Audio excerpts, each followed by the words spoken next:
The Canadian dollar also weakened, a sign that traders were not treating this as a one-day headline. A softer currency can help exporters at the margin, but it also raises the cost of imported goods and adds another layer of pressure for businesses already trying to manage volatile settlement conditions. For Washington, that kind of move may have looked like leverage. For Canada, it looked more like a stress test that Ottawa had already prepared to pass. That is the part Trump's team appears to be underestimating. The assumption in Washington is that financial pressure will force Canada into a defensive crouch, because that is how smaller economies are supposed to behave when the United States squeezes the system. But Canada has spent weeks treating this as a live scenario, not a surprise. And the early market response suggests the country is not reacting from panic so much as from the plan. Trading desks also noted that the sell-off was not confined to one sector. Broader weakness in the TSX pointed to concern that a payment system dispute could widen into a confidence problem if businesses start delaying transactions or rerouting. Exposure. That is the kind of damage Washington likes to call temporary, right up until it starts showing up in earnings calls, funding costs, and corporate guidance. Analysts said the first round of market moves reflected expectation, not final outcome. The real question is whether Trump believes the freeze itself is the win, or whether he understands that Canada has already begun positioning for a longer fight. For now, Washington is acting like the pressure is working, and that confidence may be getting ahead of the facts. Canada moved first, and it moved with receipts. After 36 hours of pressure from Washington, Prime Minister Mark Carney unveiled the Sovereign Clearing Network on Thursday, a payments backstop built over 14 months with allied institutions to keep Canadian transactions moving if U.S. access tightened further. The announcement landed as a direct answer to President Donald Trump's freeze on dollar clearing access, and Ottawa framed it as proof that Canada had already been preparing for this exact scenario. According to officials familiar with the planning, the network was designed to protect settlement flows, reduce dependence on U.S.-controlled channels, and give Canadian banks a fallback route if the dispute escalated. The timing matters. Carney did not roll out a rushed emergency patch after the shock hit. He presented a system that had been under development long before Trump turned the screws. In other words, Washington may have thought it was forcing Canada into a reactive crouch, but Ottawa was already standing up a parallel lane and waiting for the signal. The Sovereign Clearing Network is built around cross-border coordination with allied financial partners, giving Canadian institutions a way to route payments through a separate framework if conventional dollar clearing becomes unstable. Officials said the architecture was stress-tested for disruption scenarios, including delayed settlements, liquidity bottlenecks, and temporary access restrictions. That is not improvisation. That is a contingency plan with a calendar. Carney's message was blunt, without sounding dramatic. Canada was not scrambling to invent a response because the response was already in motion. The 14-month build suggests Ottawa had treated Trump's leverage play as a known risk, not a surprise headline, and it spent that time hardening the system instead of waiting to be gaslit by the White House narrative that pressure alone would do the job. For investors, that changes the story from panic to preparation. The shift is also psychological.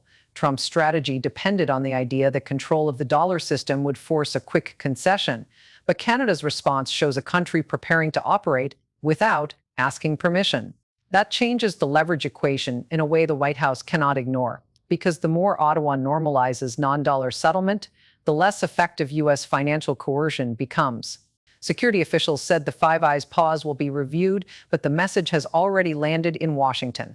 Canada is signaling that intelligence access, financial plumbing, and market stability are all part of the same confrontation now. Trump's weapon starts backfiring. Canada just turned Warren Buffett's warning into a live test of Trump's playbook after Ottawa moved to blunt Washington's pressure campaign and rebuild its financial route around U.S. control. The White House, meanwhile, appears to have misread the moment, treating Canadian restraint as weakness, even as Prime Minister Mark Carney framed the response as a deliberate reversal. Buffett's long-held caution about overplaying leverage is suddenly back in the conversation because the current standoff is exposing the limits of financial coercion. For years, U.S. officials assumed access to American markets, American clearing, and American security cooperation would keep allies in line.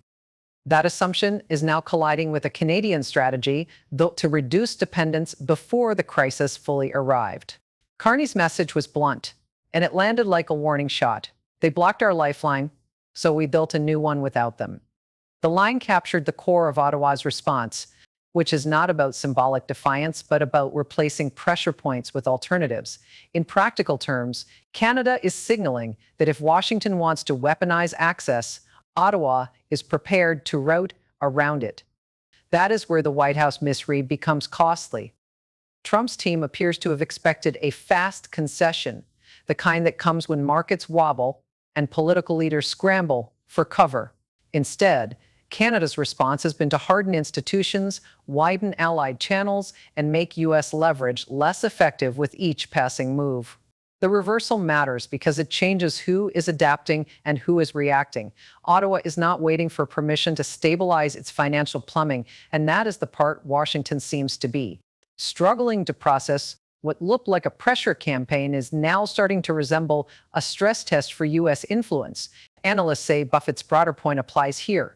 Leverage works only until the target builds a way around it. Canada has spent months, and in some cases longer, preparing that workaround through settlement options, coordination with partners, and contingency planning across finance and security. Once those pieces are activated, the old choke points stop functioning the way Trump expected them to. The White House, by contrast, is still operating as if access to the U.S. system is an all-purpose veto.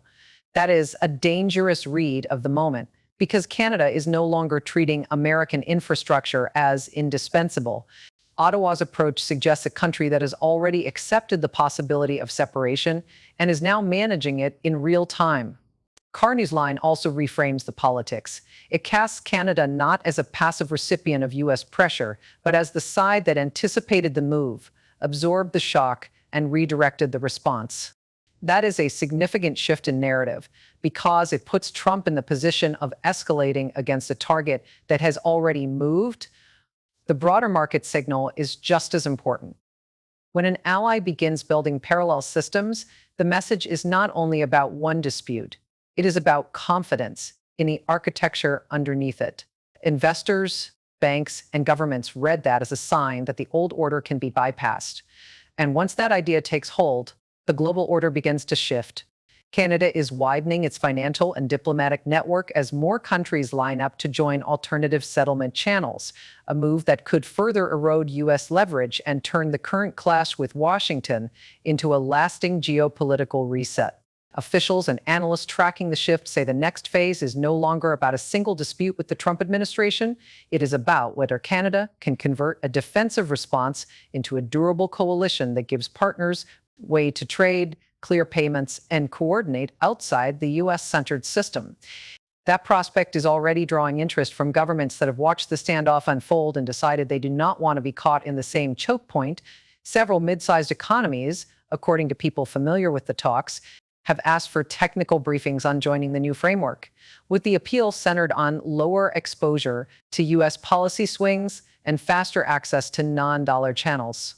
For Ottawa, that is the whole point. Canada is not just reacting to Trump's pressure campaign, it is using it as proof that dependence on Washington can be a liability, and it is presenting the alternative as a practical insurance policy for allies who want room to move.